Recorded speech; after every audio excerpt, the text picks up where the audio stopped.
Welcome to episode 15 of Beyond the Word with Suite Franchon. Today, Suite Franchon will chop it up with Gif the Griot. He is the creator of Pay Us No Mind, and they're talking the power, the revenue, branding, and legacy power of just one. We're going to be talking straight talk, no chaser. So just get ready. So right now, while you're waiting, I want you to check them both out online. Visit www.payusnomind.info, I-N-F-O, and also visit Suite, S-U-I-T-E, Franchon, Franchon.us.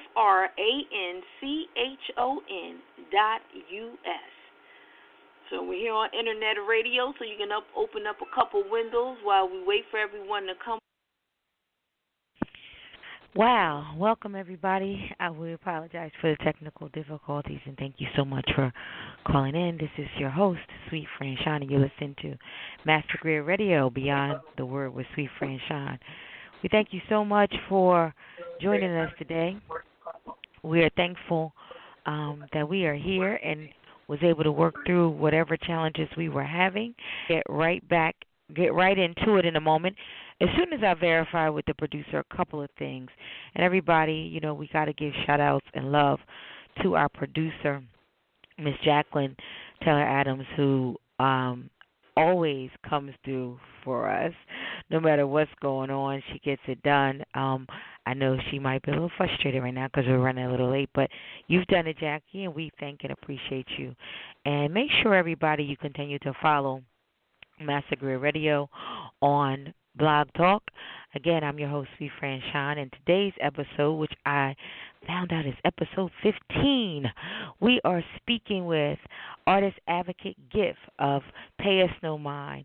He's going to talk to us about revenue, branding, and the legacy power of one poem, which I'm excited to hear about.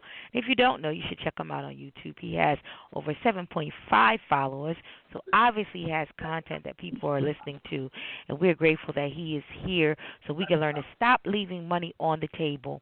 It's time to inspire as many people as possible and start leaving true legacies. And like I said, we are so excited he's here. Please make sure you go online to Blog Talk Radio /MBBTA, or you can call in. Our temporary call-in number has changed. It's 516-418-5753. Please share on your Facebook, Instagram, and Twitter. We appreciate it. I am your host, Suite Franchon, and I am excited to introduce our guest. So, with no further ado, we have Gif from Pay Us No Mind. Welcome, and thank you for your patience. How are you? I'm fine. You guys can hear me? We can hear you well. Yes, we can hear you. All right. So we in business. So yes, we are in business. The introduction. No, thank you for being here. So before we get into asking questions and getting some of the answers, take a moment and tell the listeners who you are and how we can find you and follow you and support you and learn more about you. So my name is Gif. I go by Gif the Griot, an artist myself and a storyteller. And I also do, marketing and advertising and just supporting artists from the standpoint of, education, educating them on royalty collection and just how some of these platforms work and how they are being exploited to some extent, and just from the analytical perspective and teaching them things in regards of how to process their data and how to read their data and how to make decisions, based on stuff that's actually happening with their content, and take the guesswork out of it, and kind of focus on the stuff that matters. Outside of that, man, people can find me on YouTube. It's youtube.com/payusnomind. Or you could just Google Pay Us No, or YouTube search Pay Us No Mind on YouTube. You can hit me up at at Pay Us No Mind on Twitter, or at real_Pay Us No Mind on Instagram. So those are the places you could contact me at. Awesome. Listen, you said a whole lot in a couple of seconds, so I want to touch base on some of those things. Let's first talk about, you talked about artists being taken advantage of, and that you've been creating content to assist artists in being able to, understand and understanding the business of royalties, how to collect, how to use your art, monetize your art. So let's expand upon that, if you don't mind. Tell me more. Like, I saw a couple of your YouTube videos, just basic stuff about the difference between BMI and ASCAP. So can you talk to us more about PROs and whatever general message you want to give to the public about not being, especially our artists that are listening, about not being taken advantage of? Tell me more about what you mean with that. Yeah, so basically, there's strength in numbers, and this is why artists being educated is so vital, because until you have numbers, you can't really influence or impact any of these entities that collect money on artists' behalf to change. They're going to keep operating the way they're going to keep operating. So it's like right now at this point, the only way for artists to kind of collect the royalties that they owe for the public performance of their work, as songwriters or as writers, is to go through ASCAP to collect that money for you when your work is performed. But ASCAP, they just don't pay you based on the performance of your work. They pay you based on like this convoluted system, where they can almost filter out people who aren't making a lot of money for them. So the way that the ASCAP system works is they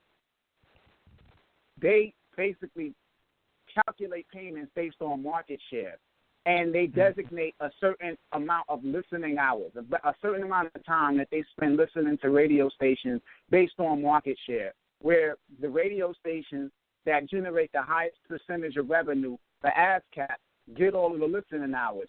So maybe only the top 100 stations are being listened to, at any given royalty cycle.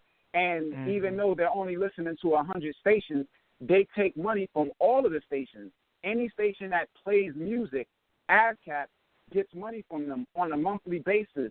So as a spoken word artist or as a musician or anything, you could have a song getting played like crazy on college radio. But if that college radio station isn't responsible for a high percentage of ASCAP's revenue, they won't listen to what songs are being played on that station. So even though you're supposed to be earning royalties for your plays on that station, ASCAP would effectively be taking the money from that station and giving it to big artists like Jay-Z and Beyonce that are on ASCAP and not paying you. So what is an independent artist supposed to do?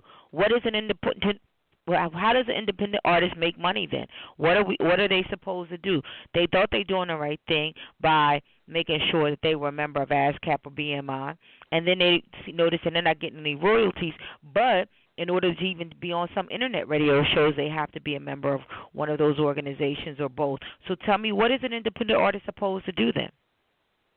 I mean, right now, like I said, you got to educate other artists, because the only way you're going to influence change is if there's like a groundswell of people complaining, and there's not enough people complaining. There's me, and there's maybe like a couple of other people, but for the most part, people have kind of been beaten into submission, and this isn't just in regards to music. This is in society in general. This isn't. I was going to say that's a statement that has more than to do with music. It's just beaten in submission is an operative word for the state of affairs for people of color, specifically right now. So, yeah, go ahead. I'm sorry.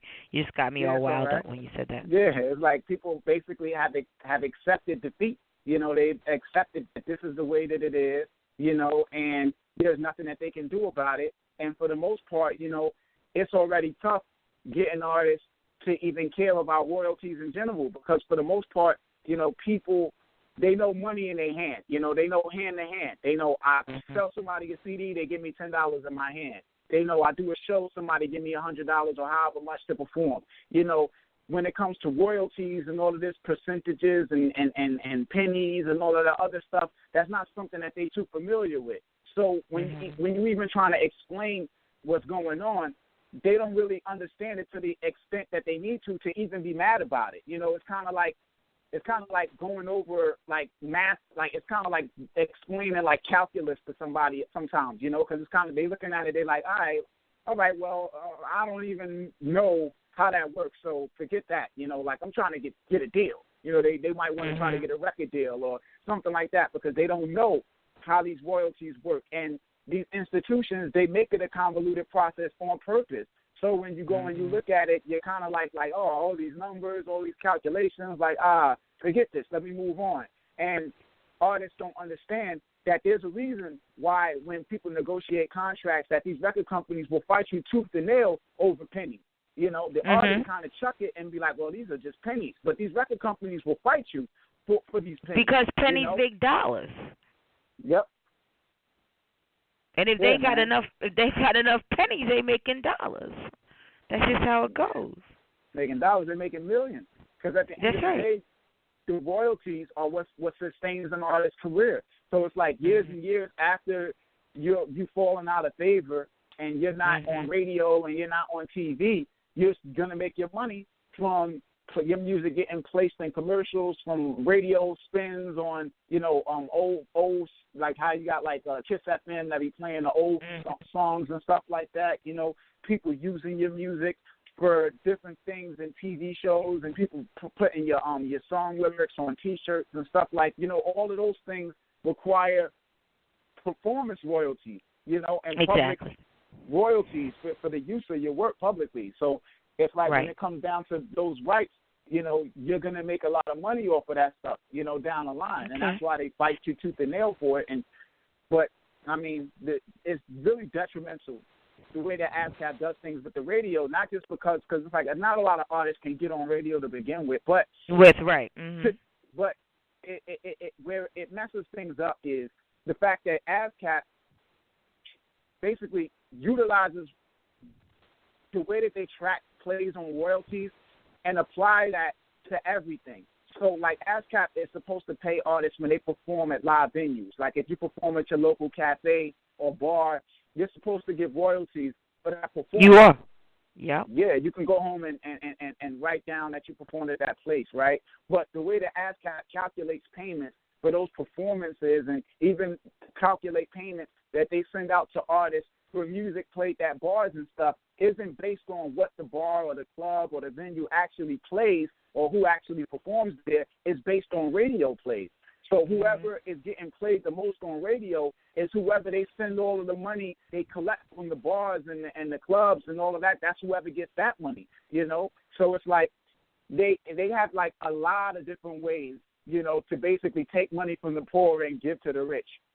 Well, that ain't new either. So we're going to stick to music, though, right now. We're going to stick to poetry and music and things of that nature. So that's a lot of knowledge in a little couple of minutes. We've only been on air for 15 minutes. So as you know, our artist advocate Gif of Pay Us No Mind is busting it up with us tonight. I'm your host, Suite Franchon, and you're listening to Beyond the Word right here on Master Griot Radio. Listen. I already know that I have a slew of questions, but he's touching base on a few things. We all want to live our passion. We want to do what we love. And a lot of people have a tendency to believe that as artists that you can't make money. Okay? Well, you can. There's a lot of different ways. We've talked about the business of spoken word and opportunities as independent artists specifically throughout all of our episodes. But today we're going to dig in even more with our artist advocate Gif of Pay Us No Mind, because he's talking about and breaking down some things about how ASCAP works for us and BMI, and in fact that it really doesn't. And why it doesn't, which is the most important piece. Most of us don't know the why. What's the reason behind it? How is it that I'm a member of these associations and I'm supposed to be getting paid and I'm not? And what does that look like and why is that happening? So he just touched base on a lot of that. But also, you're going to follow him on YouTube, because I'm telling you, he has a wealth of content, and I was able to find some things that I found very, very valuable. But most importantly, based on some of the things that we have shared here on Master Griot Radio, I want you to talk about, you have a video that I found. It was only 3 minutes long. One was 3 minutes, one was like 15. 20 minutes worth of knowledge, but you talked about everything you need to know to make money on SoundCloud. So many people are on SoundCloud, but I don't know that they're making money via SoundCloud. So can you give us a couple quick pointers? And then, again, if they want all the detail, they can check out your video on YouTube. And let me tell you guys, he's got over 40,000 views on both of these videos. So obviously he has a lot of knowledge. So I want you to make sure that if replay this, save this, listen to it a couple times, follow him, but specifically make sure you check him out on YouTube so that you can continue to grow and educate yourself. All right, so Gif, what do you have to say about how to make money on SoundCloud? We talked about ASCAP and BMI, so tell us a little bit about SoundCloud, please. All right, so SoundCloud, there's two ways to make money on SoundCloud. One is you have to be invited. They have a Premiere Pro program that they invite you to, and you basically have to have a lot of streams on their platform. And if you have like hundreds of thousands of streams, they'll invite you to the Premiere Pro program. But another way is to join a third-party platform like Repost Network. I know Symphonic is a digital distributor, and they also do SoundCloud monetization. So you can either distribute a project through Symphonic and monetize your music on SoundCloud through them, or you can go to Repost Network and monetize your music through Repost. Now, Repost Network has a requirement that each track on your SoundCloud page has to have at least 8,000 streams. So if your tracks don't have at least 8,000 streams, you can't monetize on Repost Network. Now, I know there's another company that allows you to monetize on SoundCloud. Their name escapes me right now, but they get the full detail on your videos, on YouTube, right? They can check the video on YouTube and find out what the name of that third company is. But that's still a lot, because most people don't know that. Most people think, most independent artists I speak with, they think they just post their stuff on SoundCloud and they're good, and their work is just sitting there. I mean, at the end of the day, it's not a lot of money to be made unless you're getting like a lot of streams, because they're paying you like fractions of a penny, and it adds up if you're getting like millions of streams or hundreds of thousands of streams. But if you get under a certain amount, you're not really going to make money anyway. I mean, platforms like SoundCloud and YouTube are more so awareness building platforms. They're platforms that you go to expose yourself to an audience and build relationships with an audience, and then try to get those people to do things that you make more money from.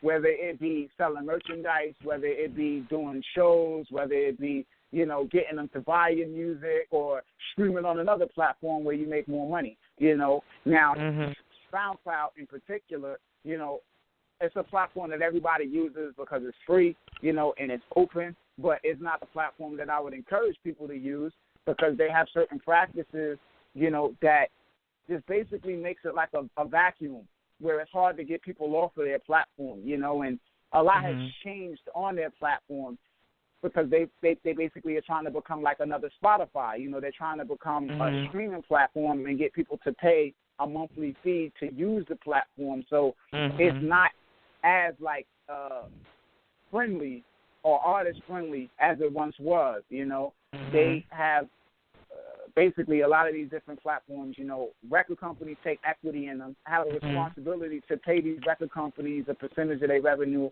and make sure that they pay the artists that are signed to the record companies that own a percentage of their company. So the systems that they set in place also, again, kind of similar to like the ASCAP thing, where they basically try to find ways to not pay people.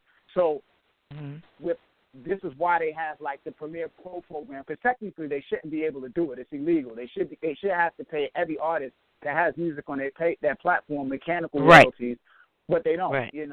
they make it so artists got to get invited, because at the end of the day, you got to look at it like a pie, right? And if you have a pie and you have 8 slices on the pie and you have 8 people, everybody gets 1 slice. If you have 16 people, then you got to start cutting them slices in half. You know, the more people you add to that got to get a piece of that pie, the more slices that pie got to get cut into, which if a record company is like taking equity in a company and they have artists, they don't want they artists getting a tiny piece of that pie. They want their artists getting a major piece of that pie because they feel like their artists are major artists. So SoundCloud has to find ways to eliminate people from getting a slice of the pie, which they do by restricting it to only people that they invite, you know, and then to prevent artists from basically profiting off of their music themselves by taking people off of their platform, they do things like hide your buy link on mobile devices. So when somebody listens to a Spotify track on a mobile device, they don't see the description box, nor do they see like your buy links or anything like that. So they don't see any way to leave SoundCloud to your song and how they can add it to their Spotify playlist, not Spotify, but to their SoundCloud playlist and stuff like that. So SoundCloud, even though there's a way that you can monetize your music on the platform, it's not a platform that you would want to use for that purpose. You know, you would definitely want to try to either build a fan base on something like Spotify or use something like YouTube,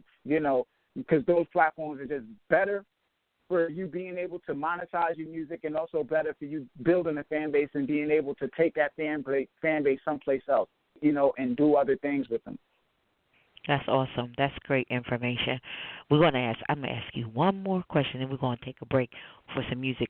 I hope that those are listening, that you're digesting this, because he's so knowledgeable. Gift is so knowledgeable that he's just dropping all kinds of jewels in there, and if he's passionate, obviously, about what he's sharing. He's sharing it. He's told you a lot about multiple platforms in less than 30 minutes, and so there's platforms for monetization. He's told you what the downfalls are, but hopefully before we end, we always like to end on a high note. We want to talk about, yes, how you can actually make money, or maybe this isn't about that you can make money. Maybe it's about dealing with the reality that this is not how you're going to make money. As he mentioned, you're going to use these platforms to build your audience, to engage with your audience, and there's going to be other things. You might not make the money actually through your music or through your poetry or whatever. You might have to build that so that you can sell merchandise, so that you become a subject matter expert in an area like he has, possibly. And there's all kinds of other opportunities, and we might have an opportunity to talk about that. Now, early on when you first came on, Gift, you talked about, it's about numbers. It's about the digital distribution and the data. Can you expound upon that? Because I thought that was amazing, because most people don't either know how to, or not caption their data, or don't know how to interpret the data, or they think they do, but they really don't know how to use that to maximize it for their benefit. Can you talk about that for a couple of minutes before we go to break? Yeah, I mean, there's just tons of data that go on when people interact with anything online, and everything is tracked. And if you set your systems up the right way, you can gain access to all of that data too. So it's like anytime somebody visits the website, it's tracked. They know that person visited the website. They know everywhere that person goes on the site, what videos they watch, how long they watch it, whether they subscribe, whether they like, whether they share, where that person goes when they leave that site, what that person tends to buy, type of content that person tends to favor. There's just a ton of data, that these platforms, and some of them give you access to it and some of them don't. But YouTube does, and SoundCloud gives you access to some data, like telling you how what songs people listen to and how often they listen to the song, and what country they're located in and stuff like that. And that type of information you can utilize to plan tours and things of that nature, and also to identify what type of target audience you have, what age, gender, and location and interest your audience has. Now in order to gain access to all of it, you got to have things like a Google Analytics account set up, which is tracking code that you would install on your website if you have a website, or you would just use like your Google Analytics ID, to install on your YouTube page or whatever other platform you're using, to track some data. You could also advertise, because there's a lot of information that they won't tell you unless you advertise, which is kind of like to give you incentive to advertise, because it's like, as an artist, it's not just a matter of knowing who's consuming your content, because it's kind of like standing outside and handing out free samples. Everybody will stop and get something for free. Everybody will stop and taste it. What's important is knowing who likes it. And you're going to be able to identify who likes it. Like how many times does one person listen to your song, or listen to your spoken word piece? So you're going to want to know, whether on average one person listens 2 times, 3 times, or once. So if you have 1,000 plays and it's from 1,000 people, then it's like, that's not so good, because they're not willing to listen to it more than once. People listen to it one time, and that's all they did. But if you have a song that's getting listened to 3 times per person, then you're onto something, because they're listening to it repeatedly. If you know that somebody who listens to your song tends to like it, like press the like button, or they subscribe to your channel, or they playlist the song, and they take those types of actions, then you know that person is your target audience. And that's stuff that YouTube doesn't tell you for free. They won't give you that information. You only right, get they that won't give you that information. Yeah, you only get that information if you advertise. If you run YouTube ads, then you can see like who the people are that subscribe and playlists and stuff like that. If you don't advertise, all YouTube will tell you is who is most likely to watch your video, because they make money from people watching your video. You make money from people being fans of your video. So it's conflict. So did y'all hear that? That was a good jewel. They make money when people watch your videos. And you make money when people like your videos. Okay, there you go. So that was it. That's a good. We're going to segue into some music on that one, because I need everybody to bite on that, chew on that a little bit. Why don't you? You're listening to Master Griot Radio. This is Beyond Spoken Word with Suite Franchon. I am your host this evening, sponsored by the lovely Jacqueline Taylor Adams and our guest, who is phenomenal. I really appreciate your wealth of knowledge and glad you're here. We have Gif of Pay Us No Mind. We're going to take a moment to listen to some couple of tracks, one by yours truly, Suite Franchon and a Million the Poet, and one by our special guest, artist Advocate Gif of Pay Us No Mind. So stand by, we'll be right back. So, when I was 11 years old, my mother did something. There it is. She bought me the entire collection of Encyclopedia Britannica, which was like the Google of its time. And for hours, I sit and read through those books, and at the time, I was a big Greek mythology fan, so I sit and I read about Zeus and Hera and the trials of Hercules and Perseus and Odysseus, like I was a real big fan of the movie Clash of the Titans, like I love the movie Odyssey, I love the TV series Hercules that came out with Kevin Sorbo, and what I can say those books instilled in me was just a desire to know shit, like I just wanted to know as much stuff as possible, and I just love learning.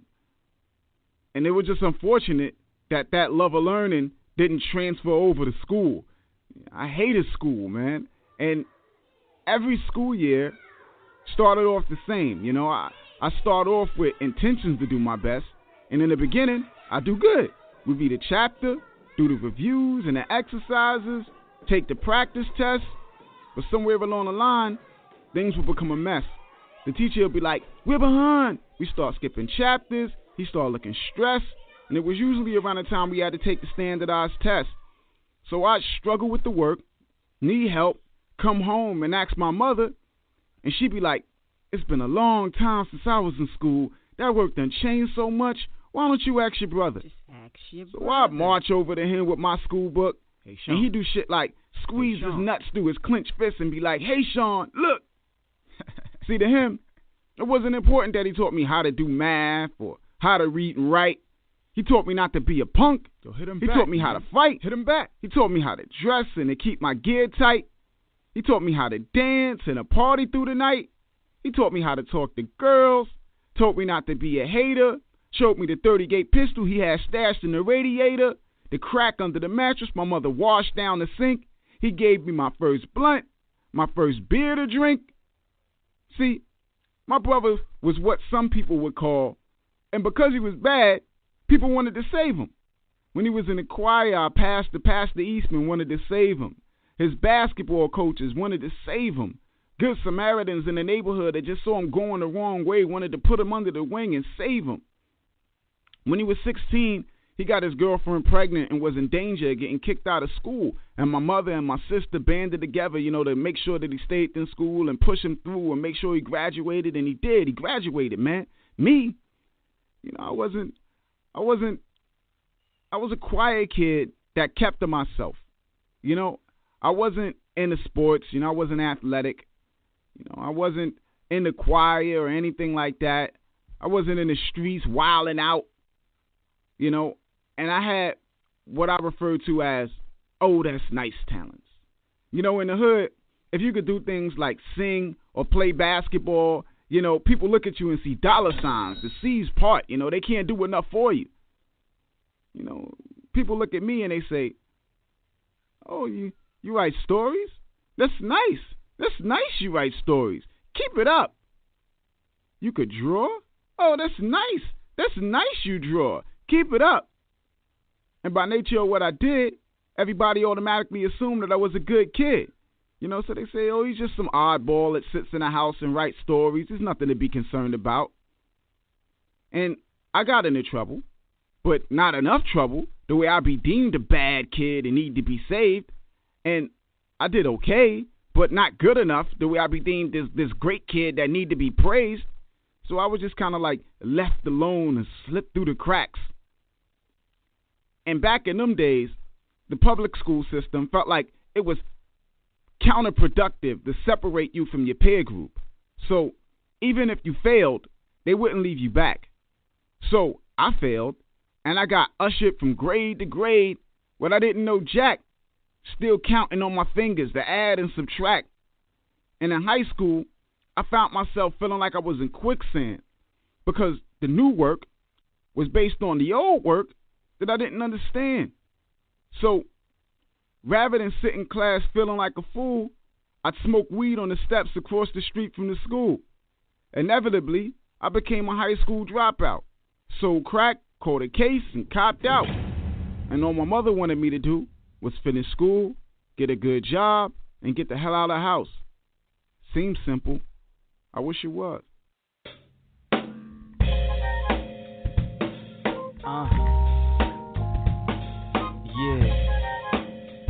Feel good. Familiar the poet, Suite Franchon. Could you dance with me? Check. One question. Can I kick it? Can I kick it? Can I kick it? Do my 1-2 step and I'm gone. One more time. Can I kick it? Can I kick it? Can I kick it? Do my 1-2 step and I'm gone. Could you be my Mary Jane? Could you be my take me away from the pain? Could you be my Mrs. Jones? Could you be my so we can get that thing on? Could you be my mind like Johnny Gill and put on that red dress and those high heels? Could you be my Sharia Moore? Make your love unblind when I'm out on tour. Could you be my metaphor for what love is? Could you be my everything? Could you be my Wiz? Could you be my Aisha, the girl I never had? Could you be my Boricua when I'm feeling sad? Could you be my Bonita, Apple Bone, cause I'm looking at you. Damn, you got it going on. Could you be my dear Yvette? Taste so sweet. Could you be my candy girl, such a special treat? Could you be my Leah, angel from above? Could you be my heart? Could you be my love? Could you be my alpha, omega, beginning and the end? Could you be my soul? Could you be my friend? Could you be my heat wave, mind-blowing decision? Could you be my wifey without the extra E missing? Could you be my diamond, strip for me? Could you be my Betty Crocker, cook them strips for me? Could you be could you be? Can we kick it? Can we kick it? Can we kick it? I did my 1-2 step, now I'm gone. One more time, can we kick it? Can we kick it? Franchon, can we kick it? Did my 1-2 step and I'm gone. Next move, best move. What you gonna do? When I come through, hit you with the 1-2 like, yeah. Oh, I know you got something to say. You know I do. How you want to dance? Fast or slow? Slow? Are you just talking to me, or are you really ready to dance with me? Do you know the difference between dreams and fantasy? Let's savor the moment. I hope you're ready to be the king that you claim to be, and not typical and ordinary. Are you the man that can find your way? Use your words as foreplay. Play with me with your words, you see, because I like similes, metaphors, and verbs. I want to love you without boundaries and constraints. The kind of love I get excited about over and over again. I want it easy like Sunday mornings. Real and familiar like Friday night fish fries and Saturday morning cartoons. I want to lay there in laughter, only me and you. It's this exchange of pure energy that expands the dreams of you and me. You know, I want to know if you can dance for me, 'cause I will dance for you. But I gotta believe it's only between me and you.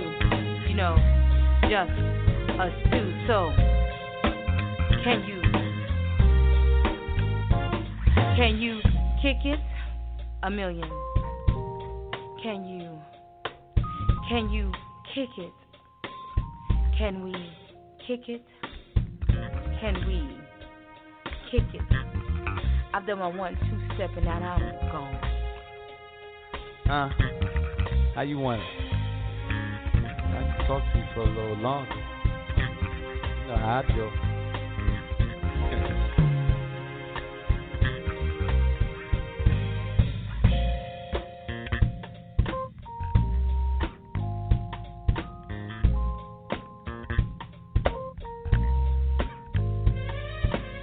Hey, Miss Lady, be easy. Come flow with me, don't tease me. Just want you to please me. No, don't think you sleazy. Want you bring your breezy. We can have a ball. Put the sun down to the nightfall. Come on, come on. You said you feeling my flow. I'm feeling you from head to toe. So won't you come and blow me a sweet kiss? Oh no. What you thought I was talking nasty? 'Cause my voice got raspy. Just don't want you assy. So my tongue it comes in handy. Want a better bet.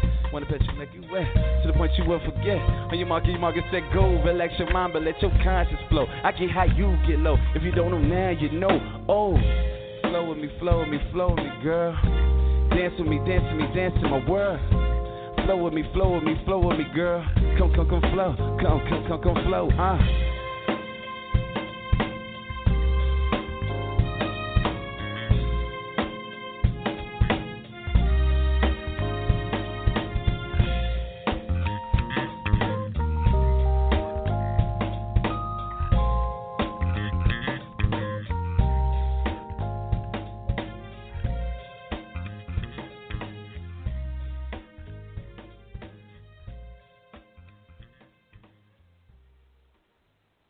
We just got finished listening to Bad Enough to Be Saved by Gif the Griot and Dance With Me by Amelia the Poet and our own Suite Franchon. Thank you so much. Yes. I am here. Girl, we've had one challenge after another tonight, but it's all good. I was just saying, unfortunately, I had us on mute because I didn't want any background noise. I was just saying that, good choice, Jackie, on getting Gif to come on board and share with us today. He is sharing such a wealth of knowledge, don't you think?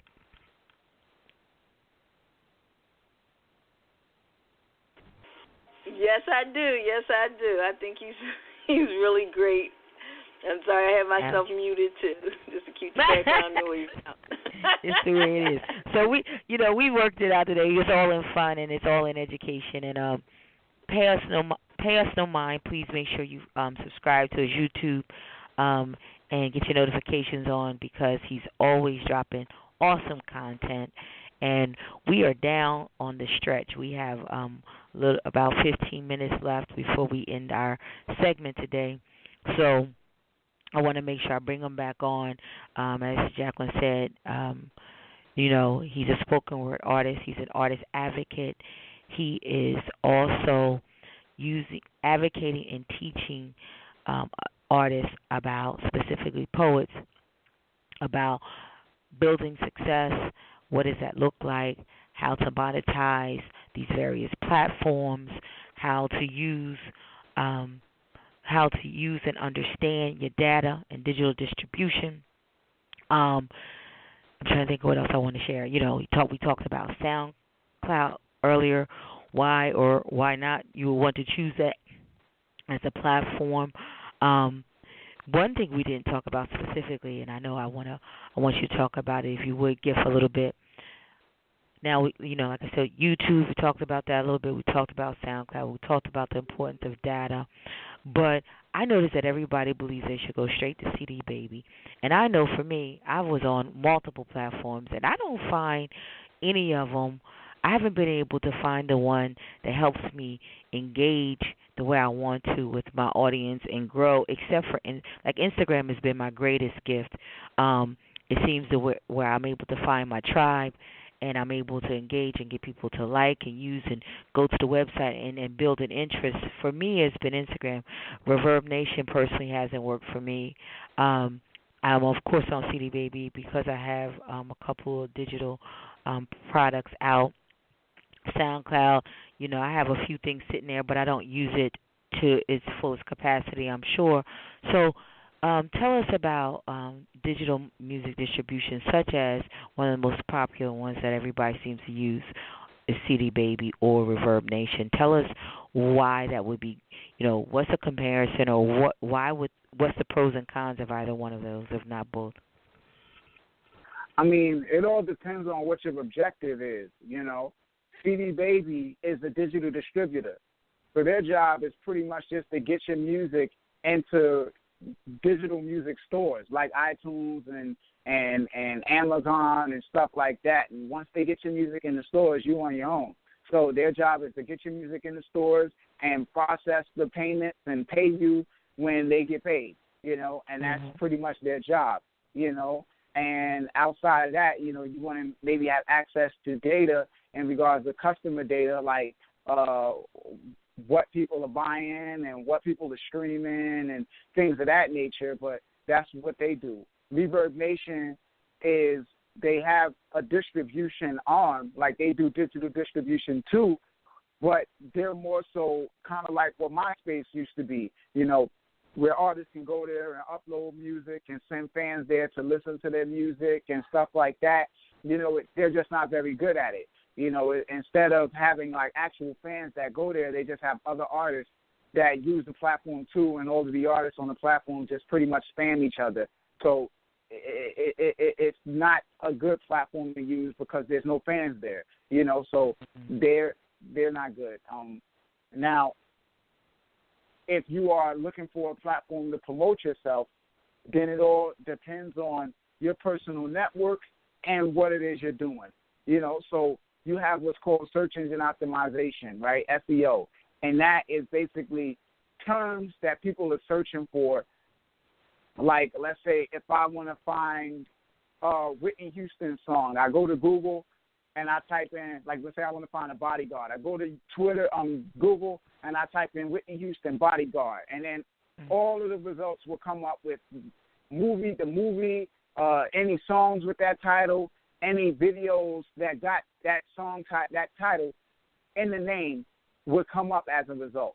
So if you have content that works for search engines, then you would utilize something like YouTube, because if you do, let's say, a reaction video where you're talking about the bodyguard, or let's say you cover a popular song, like you take an old song like a Frank Sinatra song or a Billie Holiday song or even a Toni Braxton song that everybody knows, and they might be searching for on YouTube to find the original version, and you cover it, then people will find your version when they're looking for the original version, and you get a lot of attention like that. Now, if you're not doing something that translates well to search engines and people searching for stuff, like you creating completely original content, that doesn't have a built-in audience, like the search engine optimization stuff does, then you're kind of dependent on your personal network. You're dependent on friends and family and pre-existing fans that you have if you have fans.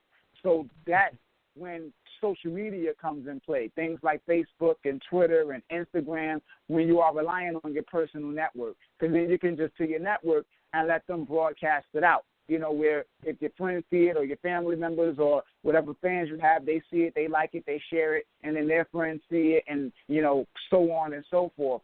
So each of those platforms have their different advantages and disadvantages. It all just depends on, what do you have going for you, and what's going to work for you, whether you are search engine optimizing things or whether you are somebody who's creating completely original content and you have that personal network to plug your content into. Now, if you're creating original content and you don't have a network to plug that content into, then you kind of got to advertise. You kind of got to move to promoting your stuff, through advertising, because you don't have the audience and you're not doing stuff that people are going to find on their own.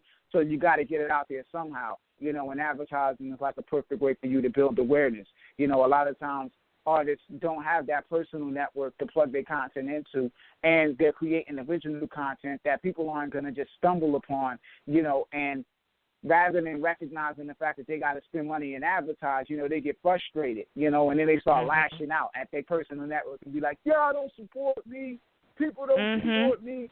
They don't comment on my content, and it's like that's something that you never want to do, because all you do is turn people off even more, So you never want to resort to that. You don't want to resort to spamming people and sending people messages that they didn't ask to send, tagging people and stuff that they're not in. You don't want to resort to those methods. So, advertising is a better option. Promoted posts on Facebook, promoted tweets, promoted Instagram posts, and do that type of stuff and find your audience. Find the people who are going to like it and build with those folks.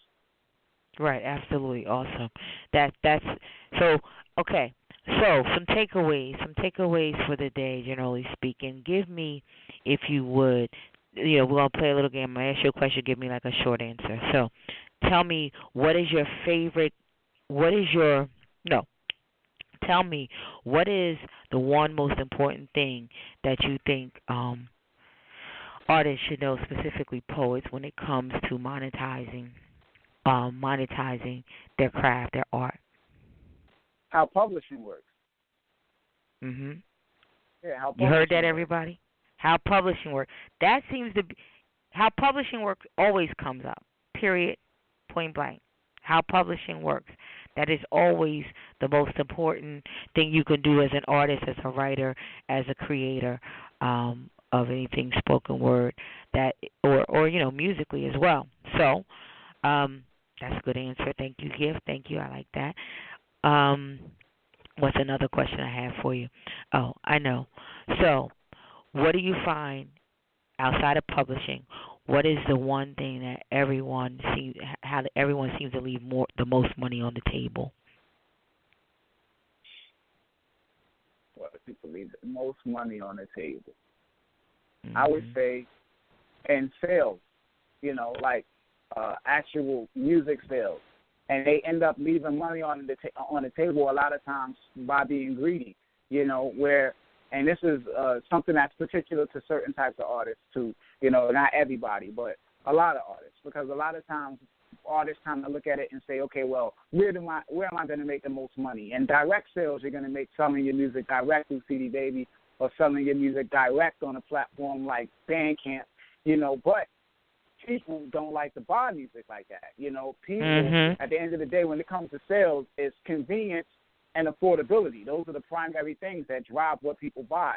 So it's like iTunes and Amazon is convenient. They already have the credit card information. There's one-click buying. And then, people have iPhones and they have iTunes, and, when they buy it, it goes right to their iTunes library, so they don't have to drag and drop and import. They don't have to do any of that stuff. So it's incredibly convenient. So if people are going to buy it, they're more likely to buy it from Amazon or iTunes or whatever platform that they want to use, you know, and a lot of times artists lose money by trying to force people to buy from them in some place where they make the most money from, you know, because rather than getting something, they end up getting nothing, because people will be like, oh, you sell your music on Bandcamp? Well, I don't like to use Bandcamp. And it's like, oh, I can't get it on iTunes? Well, forget it, you know, move along, you know. So, yeah, that's a lot of times where artists leave the most money on the table. Okay, good stuff. So one thing that we talked about early on in your intro, that you would talk about revenue, branding, and this quote-unquote legacy power of one poem. What does that mean? You said legacy power of one poem? Mm-hmm. I mean, what does that mean to you? I mean, an artist's legacy is through the things that they leave behind, their content, right? So it's like all it takes is one poem that's like a powerful piece. If you look at speeches from Martin Luther King's "I Have a Dream" speech to, you know, Malcolm X, "The Ballad or the Bullet," to Langston Hughes' pieces, to all of these different poets, and they all have their signature piece. And that signature piece, you know, people end up printing stuff from it and putting it on T-shirts. People end up making movies from out of lines from those poems. You know, they end up doing a lot of different things that not only impact society, you know, from a standpoint of inspiring people and from a standpoint of sometimes changing certain social situations by motivating people to think differently, you know, they also make money too, you know, in regards of just like the value of the content, you know, where people will pay, you know, for poetry books and pay for different content built around, you know, the stuff that artists create. So when I think of the artists and their legacy and their content and stuff, that's kind of what that translates to me. Okay, awesome. And I agree. I think artists should also recognize if they have that poem that seems to resonate, or that song that seems to resonate with folk, you know, we tend as artists to want to move on to the next thing. We creators, so we want to keep going. When our fans and those people who support us and spend money to see us or buy our stuff, if that's the poem that they like and that's what resonates to them, don't you know, try not to tire yourself and get bored with that one poem, because that one poem could be that powerful legacy that you're leaving, not just on the people that you're touching immediately, but, you know, you never know once you actually leave this physical plane. I think that's important that we keep in mind. We get tired of it and we want to go on to the next poem, but if one of my poems, The Morning Rituals, if it's the most requested and it's what people have come to hear, then it's my duty and responsibility to let them hear it, you know.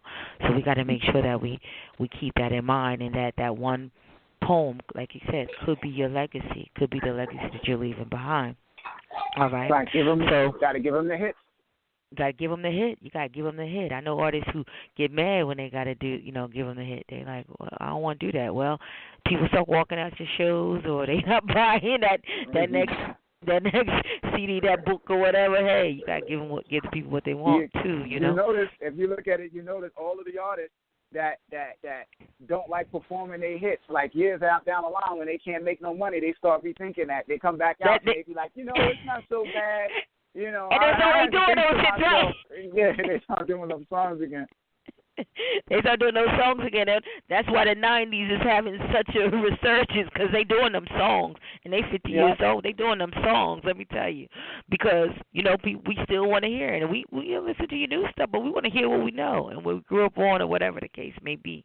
Friend of mine, shout out to Kumo D. He don't never get tired. He said he been living off those same hits for 30 years. He don't ever get tired. You know what I mean? He just finds different creative ways to mix them up in his performance. You know, that's it. That's all. And he'd be the first to tell you. You know, one time I said, well, somebody said something. He said, have you seen me make another record in 20 years? I'm good though. I'm good. I'm good. I still get calls. I'm good.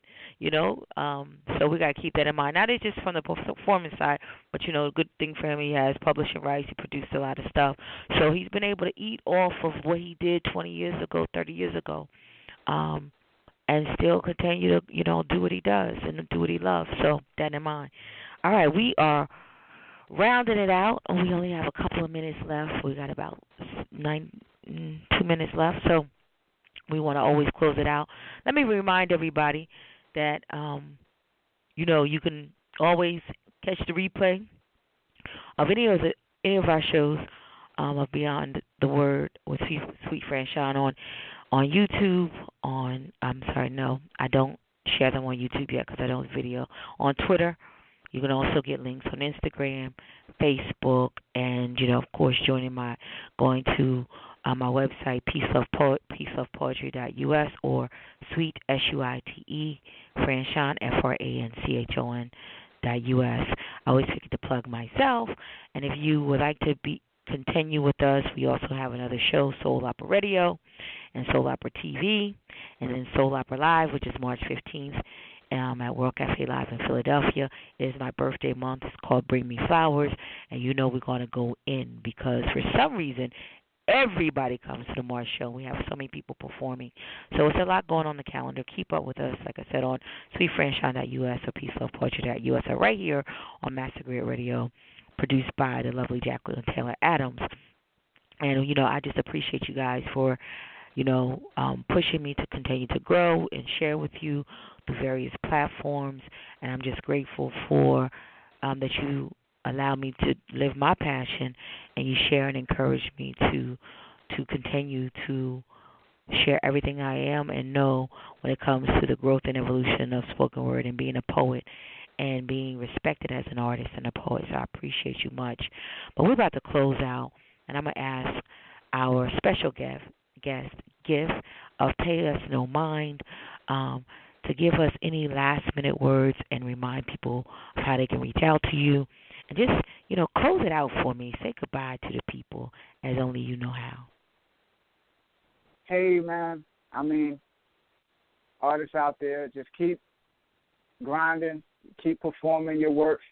Don't get discouraged, if things don't look like they taking off, because you never know how people are responding to your work in the shadows, Everybody is not on social media. Everybody is, not going to hit you up on Twitter and Instagram and tell you that you're amazing, but that don't mean that people aren't in their house rocking out to it, and that they're not impacted by it and that they're not being moved by it, So I would say that, if anybody, ever want to reach me, again, you can hit me up at real_PayUsNoMind on Instagram or at PayUsNoMind on Twitter.